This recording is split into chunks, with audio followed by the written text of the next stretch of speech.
Yun, tapos na yung second layer. Papalitada na. Hintay na lang yung buhos ng beam para magawa na yung pang third layer.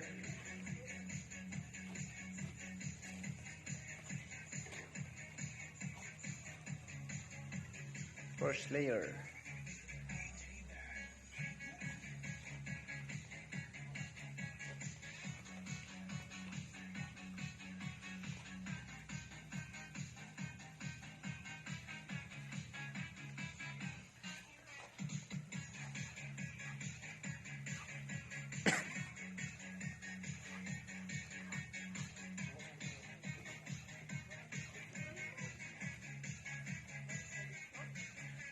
Riprap na naging retaining ulang mukha.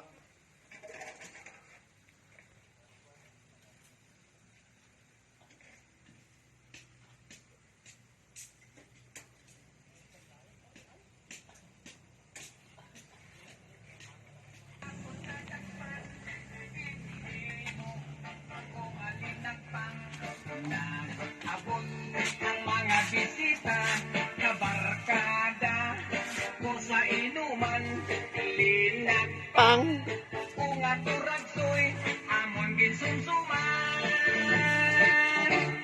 Linagpang kung ato ragsoy sa sabaw ng galangoy-langoy, ginlaktan pagkitsang ginlamos, kinamalhas kami sa higop.